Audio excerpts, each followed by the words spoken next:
This story began 20 years ago when an alien spaceship, as large as a city, suddenly halted right above Johannesburg, South Africa. This incident created an atmosphere of panic all over the world. For 3 months, the people of the city lived under the shadow of fear, but the strange thing was that no alien came out of the ship, nor was there any movement observed inside it. After much deliberation, the government decided to take a step. They sent a team to investigate the ship, which cut open a section of it and entered inside. What they saw inside left the whole world in shock. Inside a large chamber, more than 1 million aliens were present. These aliens resembled human-sized shrimps, known as prawns. However, due to hunger and thirst, they had become malnourished and sick. Seeing their helplessness, humans started feeling pity for them. The government then decided to help them. A temporary camp was set up in a large area right beneath their ship, and helicopters were used to transport the aliens to that camp, where they were provided with food and water. However, the government had never considered what would happen to these aliens in the long run. As a result, the aliens settled in that area. Slowly, they started building slums and increased their population,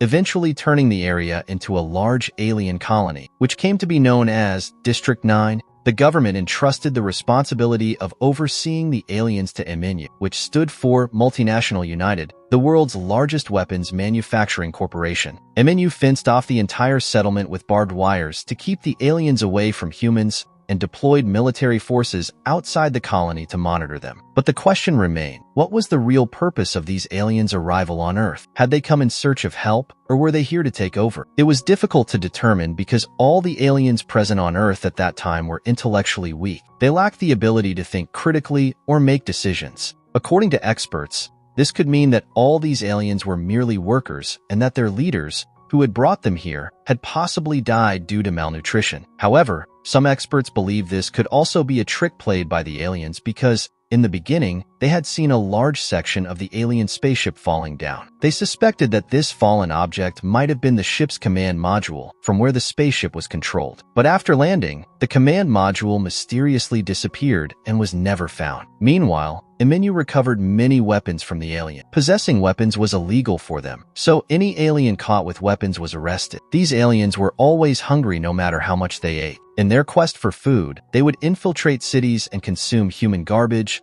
shoes, and even car tires. They also caused a lot of destruction, sometimes setting vehicles on fire and at times derailing trains. Things escalated when the aliens started stealing money and mobile phones from people. Perhaps for the aliens, this was just a game, but for humans, they had become a significant problem. After tolerating these aliens for 20 years, people started demanding the government relocate them away from the city. MNU then took a drastic step. They built a new camp in a deserted area 200 kilometers away from the city and decided to shift the aliens there. However, relocating nearly 1.8 million aliens from their homes to another location was a massive challenge. The chief of MNU appointed Wikus as the commanding officer of this mission. Wikus was an MNU employee and also the chief's son-in-law. He worked in the Alien Affairs Division of MNU, which required him to communicate with the aliens on behalf of humans. Over time, he had learned the aliens' language quite well, and this mission was going to be a significant milestone in his career. Wikus entered District 9 with MNU security forces,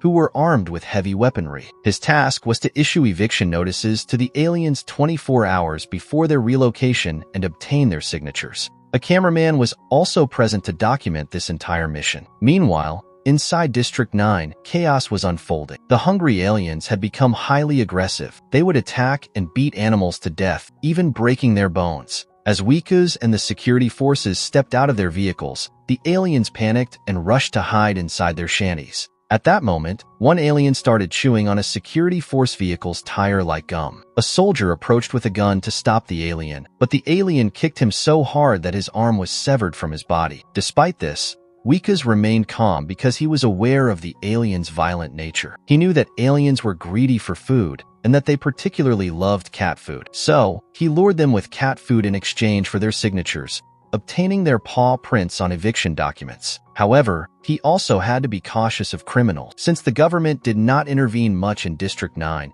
it had become a hub for criminals. A dangerous Nigerian gangster named Obasanjo ran a gang there. He and his men traded cat food, meat, alcohol, and even women to the aliens in exchange for their valuable item. This was why aliens started stealing money and possessions from humans to buy food for themselves. They loved cat food so much that they would even trade their advanced weapons for it. They had even given Obasanjo a highly advanced robot in exchange for 100 packets of cat food. The aliens' weapons were incredibly lethal. They could blast a human into pieces like a tomato with a single shot. However, Obasanjo and his men had been unable to use them because the weapons were highly advanced and could only be activated by alien DNA. Obasanjo believed in black magic. He thought that by eating alien flesh, he could acquire their powers and operate their weapons. Thus, he regularly ate raw alien meat. Despite being crippled, his terror was such that even Wikus avoided eye contact with him and quickly moved past his territory. Moving forward, Wikus entered an alien's shack, where he discovered a large number of alien eggs. The aliens had also hung pieces of animal meat inside, connected to the eggs via tubes. These meat pieces provided essential nutrients to the unborn aliens. However, it was illegal for aliens to reproduce. So, Wikus immediately called the alien population control team, who set the eggs on fire. The eggs exploded like popcorn as they burned. Meanwhile, elsewhere in District 9, another event was unfolding. An alien named Christopher, along with his son and a companion, was searching through a pile of garbage. The MNU had tagged each alien with an identification marker on their heads for easy recognition. Christopher, too, had one of these tags. During their search, his son found a container-like object. Christopher took it back to his shack, where he had built a laboratory. He opened the container, which contained a chemical. He ran the chemical through a filtration process, producing a black fluid, which he stored in a device. Christopher and his companion discussed that this black fluid was extremely valuable and that they had finally succeeded in creating it after 20 years of hard work. They were planning to use it for an important mission. However, at that moment, Wikus and his team arrived at their shack. Seeing them, Christopher panicked and hid the device inside the shack. He sent his companion to the door to confront them. The alien tried to chase Wikus and his team away, but this only raised Wikus' suspicion. Wikus held the alien at gunpoint and searched the shack, while Christopher watched from his hiding spot. Inside, Wikus was shocked to find a laboratory. As he investigated further, he discovered the device containing the black fluid. As he tried to examine it, he accidentally pressed a button, spraying the black fluid onto his face. He began coughing violently, almost choking, but quickly wiped his face, feeling some relief. He confiscated the device and sent it to the lab. After this, Wikus found a large number of weapons in Christopher's shack. Wikus went outside to the alien and started asking him what exactly they intended to do with so many weapons. However, in a state of panic, the alien attacked Wikus' team. When Wikus tried to stop him, the alien struck Wikus' hand and threw him far away. But at that moment, the security team patrolling in a helicopter shot the alien dead. In this incident, Wikus' hand was severely injured. However, he got his wound dressed and went back to work. Meanwhile, Christopher, after losing his companion, ran to another shack where his son was playing with a holographic device. Christopher sent his son outside to keep watch and locked the door of the shack. Just then, Wikus and his team arrived at Christopher's shack. Wikus pulled Christopher out of the shack and looked inside. The shack was filled with numerous computers. Seeing them, Wikus realized that Christopher was a technician. But what exactly was he doing with so many computers? Before Wikus could ask this question, he suddenly started feeling unwell. He began vomiting uncontrollably, and a strange foamy substance started coming out of his mouth. Wikus decided to stop work for the day and left with his team for the MNU headquarters. On the way, he stopped at a restaurant and ordered a large amount of food. He started eating as if he had been starving for ages. Suddenly, a black fluid began to ooze from his nose, the same kind that had come out of Christopher's device. Wikus had no idea what was happening. As time passed, his condition kept worsening, but despite struggling with his health, he continued his work. While working in the office, all of a sudden, one of his fingernails peeled off. Wikus was horrified. He noticed that his finger was decaying. He immediately went to the bathroom and tried pulling off another nail. With just a little force, that nail also came off. Terrified, Wikus rushed home, but upon reaching, he was surprised. It was his birthday today, and his wife and parents had arranged a party for him. Wikus pretended that everything was fine, but when he moved forward to cut the cake, a fountain of that black fluid spurted from his mouth, and he collapsed unconscious. A while later, when Wikus regained consciousness, he found himself admitted to a hospital. A doctor was cutting the bandage off his injured hand. However, when the doctor completely removed the bandage, he was horrified to see what lay beneath. Instead of a human hand, an alien claw had grown in its place. Seeing this,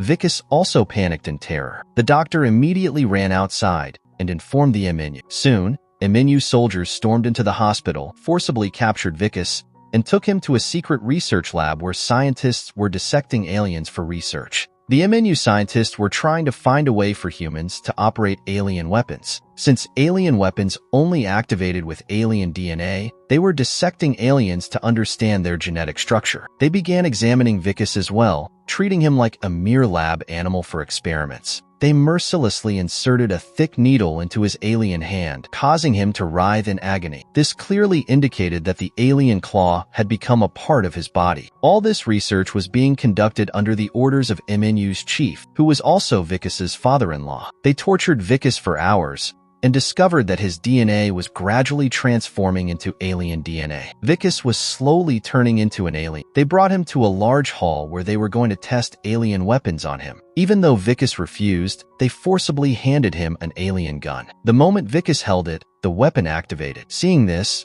the scientists were thrilled. They started forcing Vicus to test all the alien weapons. At first, they made him target animals, but then they placed an alien as the test subject. Seeing the helpless alien, Vicus pleaded with the scientists to spare its life. He promised to comply with all their demands if they let the alien go. However, the scientists electrocuted Vicus's hand, forcing him to pull the trigger, which caused the alien to explode into pieces. Vicus could do nothing but shed tears over his helplessness. Now, for the Eminu scientists, Vicus was like a gold mine. His body contained both human and alien DNA, which meant they could unlock all the alien weapons for human use. However, Vicus was on the verge of fully transforming into an alien, and once that happened, his DNA would be of no use to them. Therefore, they decided to kill him immediately and preserve his body parts. Vicus's father-in-law also agreed to this decision because if humans succeeded in using alien bioweapons, he could sell the technology worldwide for immense profit. Vicus begged his father-in-law for his life, but blinded by greed, his father-in-law approved his execution.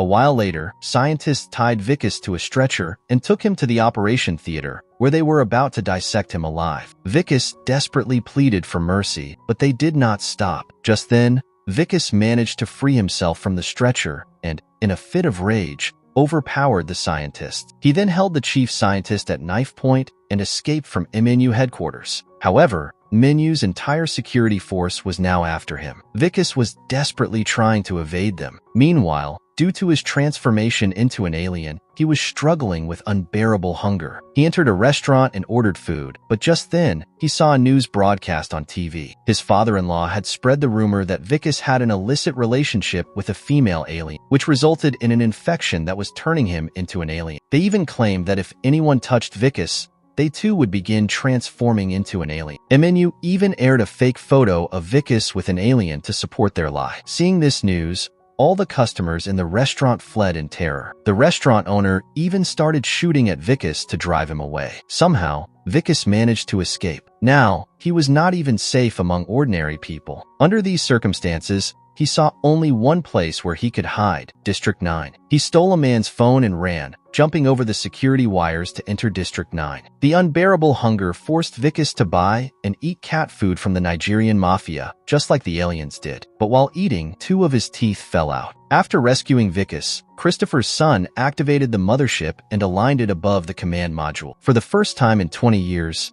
the alien ship moved. The entire city watched in shock. Meanwhile, Colonel threw tear gas grenades into the hut to flush Vicus out. Having no choice, Vicus entered the robot's suit, which connected to his mind. Now, he controlled the robot and tried to escape, but he saw Colonel's men trying to kill Christopher. Vicus couldn't leave Christopher to die. He returned and fought to save him, taking heavy fire. Despite his injuries, he managed to get Christopher to the command module. Christopher asked Vicus to come with him, but Vicus refused. Without him holding off the attackers, Christopher and his son wouldn't reach the mothership safely. As a brother, Christopher bid him farewell, promising to return in 3 years and restore him. The mothership pulled the command module inside and departed for Christopher's planet. Meanwhile, Vicus, severely injured, had defeated Colonel's forces, but his robotic suit shut down. Colonel aimed his gun at him, ready to kill. But before he could fire, a horde of hungry aliens arrived, tore Colonel apart, and devoured him. After that day, no one saw Vicus again. People assumed he was dead, but in reality, he had completely transformed into an alien and was now living in District 9, waiting for the day Christopher would return and fulfill his promise. And with that,